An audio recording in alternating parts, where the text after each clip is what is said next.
Hey everybody, thanks for watching another episode of Teaching Tuesday. This will be our last Batman series, and this one's actually technically not part of the series. It's kind of a nice transition, but instead of talking about how Batman is related to Jesus, I'm going to kind of back up just a little bit and how Jesus is a really good illustration of the armor of God. And the armor of God, if you're not familiar with that, can be found in Ephesians 6, and it has the belt of truth, the breastplate of righteousness, the shoes ready for the gospel, taking the gospel out, or sometimes shoes of peace, the shield of faith, and the helmet of salvation.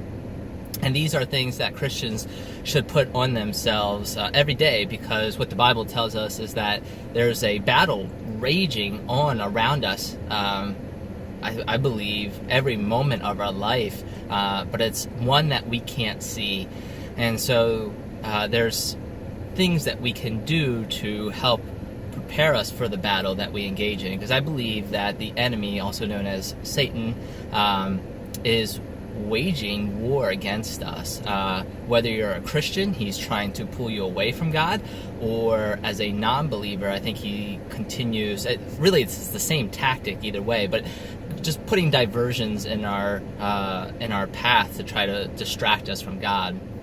And those can be luxury things. Those can be things of wealth and things of this world. They could also be tragedies and sorrows and trials that I think Satan puts in our way to pull us away from God.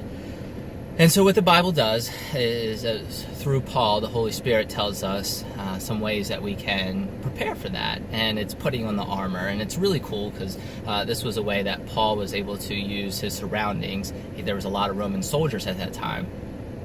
And so he was able to use something that everyone was familiar with to say, hey, protect your brain and protect your vital organs and be ready to attack, and so on and so on. Oh, and I think I forgot the sword of the Spirit. That is part of the armor. It's more of the offensive aspect of it, though.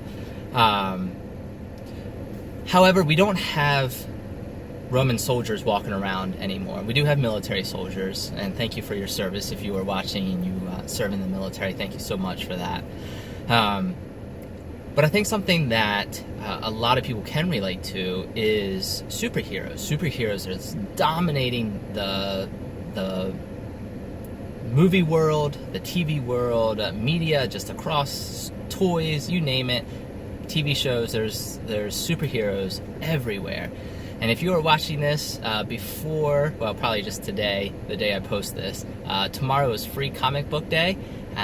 Go out and see if your local comic book store will give you comics, and it's a cool way to go and get into that world.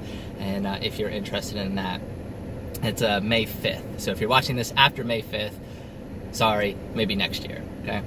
But Batman is a really, really neat, of all the superheroes, there's a lot that can be related to the armor of God, but Batman is such a cool one, and a lot of what I'm about to tell you is from this book called God on the Streets of Gotham, and it's a really cool book. If you're interested in this series at all, I would suggest that you try to read that. It's a really neat comparison. He goes into much more detail, but ultimately, and I'll just do a brief overview here, you've got the belt of truth, making sure that you live by the truth and that you're not deceitful and that you just live honest, and that's kind of like the bat buckle, his utility belt. And so Batman's got a lot of little tricks on his belt, and so that's a neat way to kind of reference that.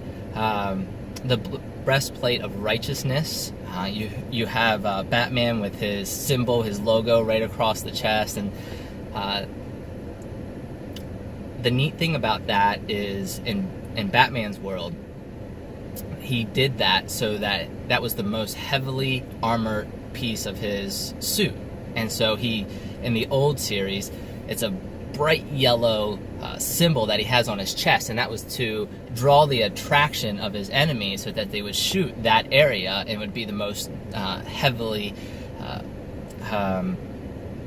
armored area, so it was provide him the most amount of protection. but it also was to strike fear, and it was also to symbolize who he was. So he was dressed in all black, and he would come down, and you would see this bright yellow sign, and the criminals knew right away, that's Batman.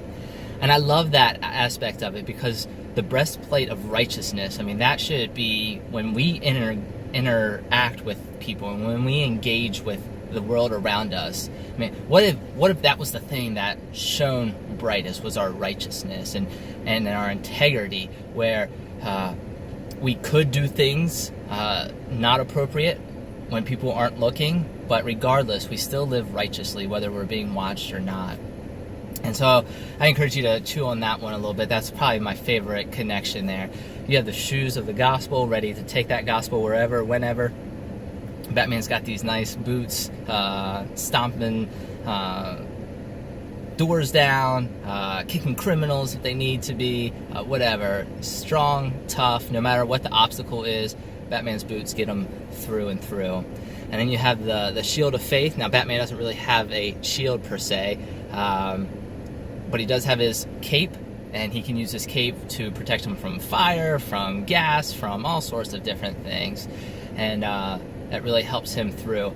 The helmet of salvation, he has his cowl, and that's really, there's so much to that, but it's a nice little illustration of protecting his head. And there's some other cool things that go along in his cowl. He's got some radio signals in there and what have you.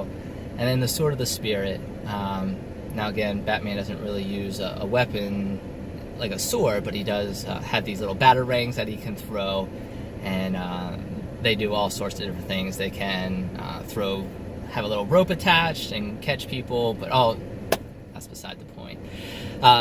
So is it a direct correlation? No, but I think it's really neat, especially if you're working with youth or kids, or just somebody who's interested with the world of Batman. I think it provides a better illustration, or at least one that's more understandable by some people than a Roman soldier. So that's kind of it for today. I hope you've enjoyed this series of Batman and Jesus. If you have, please let me know. If you haven't, you can let me know too. I hope maybe you know somebody who would enjoy it, and you can share it with them and they can get something out of it. I'm wrestling around with what my next topic is going to be. I might do a few fillers, and then I think I'm going to hit a series up again. So please stay tuned. If you enjoy these, subscribe. If you think you know somebody who might be interested in them, please share it. And I would love, love, love to discuss other topics with you. So please put those in the comments if you'd like. And I will see you guys later. Thanks so much for watching.